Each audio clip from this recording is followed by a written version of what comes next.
ஒரு கடல்ல சின்ன பையன் விளையாடிட்டு இருக்கான். பேரண்ட்ஸோட தான். அப்ப என்ன ஆகுது, கால்ல செருப்பு போட்டுக்கிட்டு விளையாண்டதுனால, செருப்பு வந்து அலையில அடிச்சிட்டு போய் தொலைஞ்சிருச்சு. அதனால அந்த கடல் மேல இருந்த கோவத்துல, அந்த பையன் என்ன பண்றான் மணல்ல, இந்த கடல் ஒரு கொள்ளைக்கார கடல், திருட்டு கடல்னு எழுதி வச்சிடுறான்.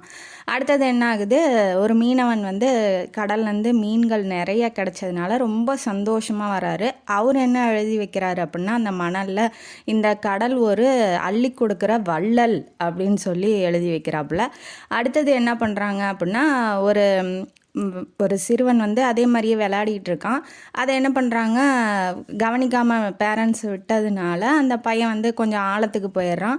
அப்படியே அலை அடிச்சுக்கிட்டு போயிடுது. அந்த பையன் மூழ்கிடுறான். அதனால என்ன ஆகுது, அந்த பேரண்ட்ஸ் என்ன பண்ணுறாங்க அப்படின்னா, இந்த கடல் வந்து ஒரு கொலைகார கடல், அதாவது எல்லாத்தையும் சாகடித்து மக்களை கொன்று குவிக்கிற கடல் அப்படின்னு சொல்லி எழுதி வச்சிடுறாங்க. அடுத்தது ஒரு வயசானவர் என்ன பண்ணுறாரு அப்படின்னா, கடலுக்குள்ளே மூழ்கி முத்து எடுத்துகிட்டு வராப்புல. கொஞ்சம் நிறைய முத்துக்கள் கிடைக்கிது. அப்போ என்ன பண்ணுறாரு அப்படின்னா, தன்னோட வாழ்வாதாரத்தை இந்த வயசான காலத்துலேயும் என்னால் சாப்பிட முடியுது, என்னால் வாழ முடியுது, ஒரு வாழ வைக்கிற ஒரு ஜீவன் யார் அப்படின்னா இந்த கடல் மட்டும்தான்.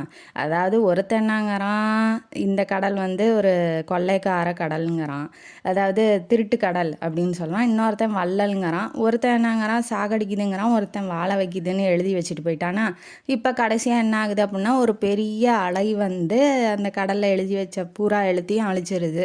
அதே மாதிரி தான் இந்த இந்த கதையிலேருந்து நமக்கு என்ன தெரியுது அப்படின்னா, வாழ்க்கையில் உங்களை பற்றி நீங்கள் ரொம்ப நல்லவர், அன்பானவர், ரொம்ப பிரியமானவர், ரொம்ப தங்கமானவர்னு சொன்னாலும் அதை தலையில் எடுத்துக்காம, நீ ஒரு கேடு கட்டவன், நீ ஒரு கெட்டவன், நீ யாருக்கு ஹெல்ப் பண்ண மாட்ட, நீலாம் உருப்பிட மாட்ட, திருந்த மாட்ட, நீ வந்து இப்படியே இருந்தேன்னா விளங்க மாட்ட அப்படின்னு யார் என்ன உங்களை திட்டுனா கூட அதை மனசில் எடுத்துக்காம, நீங்கள் எப்படிங்கிறது உங்களுக்கு தெரியும், அதை உங்கள் மனசில் ஏற்றுக்கிட்டு அதன்படி வாழுங்க. கண்டிப்பாக நீங்கள் வாழ்க்கையில் வெற்றி அடைவீங்க. அந்த கடல் மாதிரி யார் திட்டினாலும் யார் பாராட்டினாலும் மனசில் எடுத்துக்காமல் அதோட வேலையை செய்து, அதே மாதிரி நீங்கள் உங்கள் வேலையை செய்யுங்க.